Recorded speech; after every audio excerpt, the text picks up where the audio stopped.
O nome é Novas Revelações. Caião, você falou sobre o canon Cânon sagrado. sagrado. A gente mexe com O cânone. o cânone. É. Isso. Sobre a opinião de Lutero, etc. Enfim.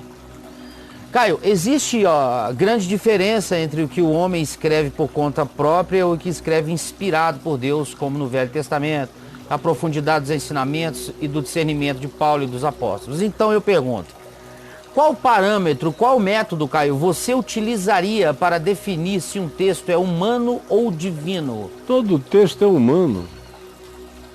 Mesmo que seja divino. É um texto, cara. Tá. Texto é um texto, é humano. Sou eu escrevendo. É humano. É humano, vamos lá. Chico Xavier. Chico. Psicografia. Chico, vai lá. Olha lá. É, barba na testa. É humano. Todo texto é humano. A Escritura diz, se tratando de textos considerados inspirados, foram homens santos que falaram da parte de Deus, movidos pelo Espírito Santo. Mas o tempo todo é o homem fazendo. Inspirado por Deus, movido pelo Espírito, escrevendo. De próprio punho. De próprio punho. Paulo acaba de dizer, eu de próprio punho assino. Pau! Tem outras cartas que ele diz, olha, o Tércio está escrevendo, mas a assinatura final é minha, só para vocês verem que fui eu quem ditou.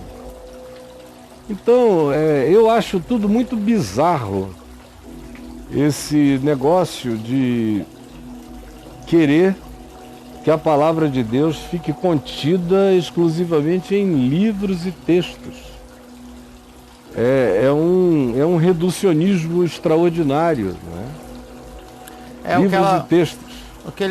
Porque quando Pilatos perguntou a Jesus o que é a verdade, e Jesus ficou olhando para ele e não respondeu, é porque dizer o que é a verdade era acabar com a verdade, porque a verdade não pode ser dita, ela não cabe num dito. A verdade é ele, eu sou o caminho, a verdade e a vida. O que é a verdade? Ele ficou olhando para Pilatos. Se você não vir, não entender agora o que é a verdade, tudo que eu te disser será uma desconstrução da verdade. Essa reação de Jesus a uma pergunta tão essencial quanto essa, qual filósofo grego que não adoraria ter uma autoridade do porte ou do ranqueamento mais elevado perguntando a ele, me explica o que é a verdade? Cara, ia orgasmar respondendo e reunindo todas as suas teorias do conhecimento. Você veja como Jesus é diferente de tudo e de todos. O que é a verdade? Ele vai olhando.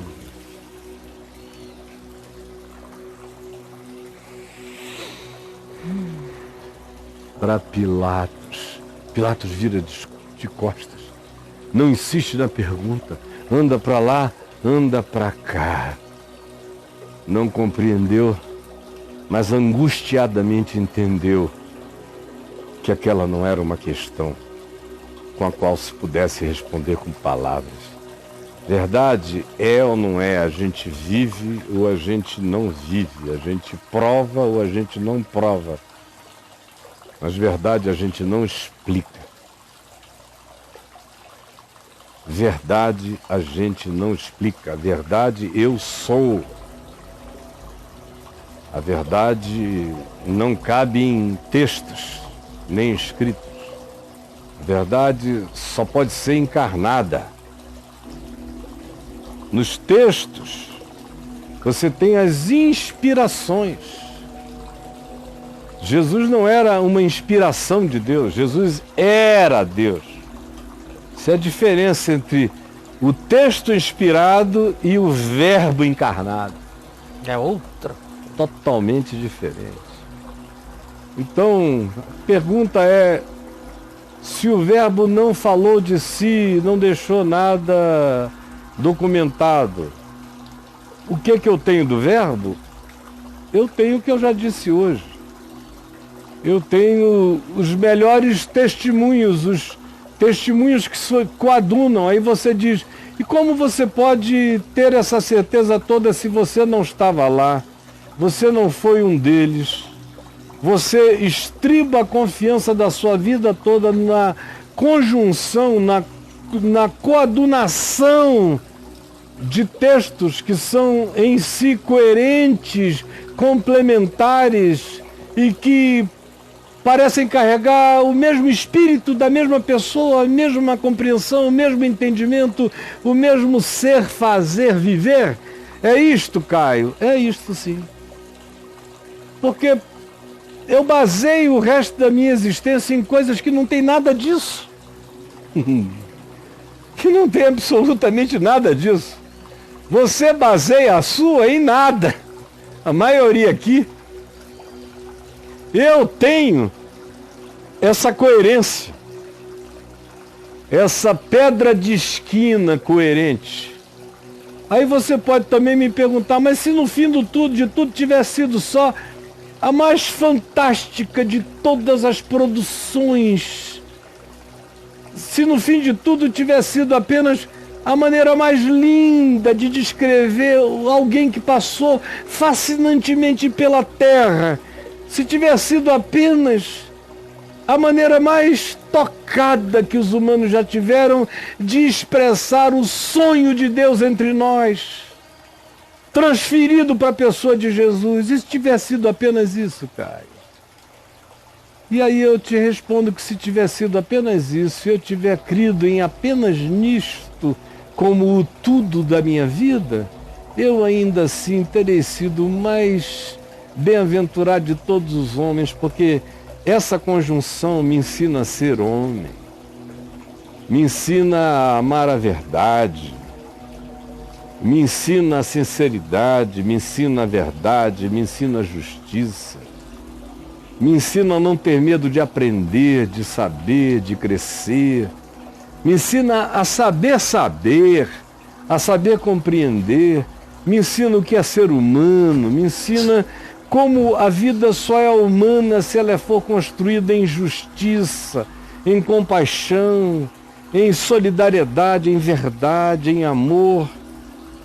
Me ensina a ser pai, me ensina a ser marido, me ensina a ser filho, me ensina a ser cidadão, me ensina a viver uma vida que inspira milhões de outras vidas e me ensina a morrer inspirando também milhões de vidas, me ensina a viver sem medo, me ensina a viver sem susto, me ensina a andar com a força do ressuscitado. E se Cristo não ressuscitou, o poder da ressurreição existe de algum lugar, porque eu vivo sob ele e sob o impacto dele há quase 50 anos da minha existência. E pelo gás que está aqui dentro, eu serei ejetado para a eternidade. Se isso tudo não for verdade, se eu tiver crido apenas na mais maravilhosa de todas as conjunções da projeção humana, ainda assim foi com toda a sinceridade de vida que eu fiz, e foi com todo o poder dessa conjunção que a minha vida afetou o mundo como tem afetado e como afetará. De modo que eu só tenho o que ganhar, embora essa seja uma dúvida que eu construí para você ou para vocês, porque em mim o que está assentado é essa pedra angular, inabalável, rocha dos séculos, invencível, poder para viver, poder para morrer, poder para ser. E aí? Maravilhoso. No final ele faz outra pergunta para você, relativa a essa conversa também. Ele fala assim: Você acredita em novas revelações inspiradas por Deus ou a Bíblia é o fim de todas as mensagens? O fim é Jesus, não é a Bíblia. O fim da Bíblia é Cristo. Está escrito o fim da lei, o fim da Torá, o fim do texto, nesse sentido, é Cristo. Vai para tudo isso. É para tudo. O fim da lei é Cristo, para a justiça de todo aquele que crê. O meu negócio não é a Bíblia, é Cristo. Jesus foi incluído dentro do livro chamado Bíblia, cujos cânones são muitos. Agora, eu falei que eu leio tudo a partir dos 4 evangelhos, para trás e para frente. Quantas milhões de vezes eu vou ter que explicar a mesma coisa?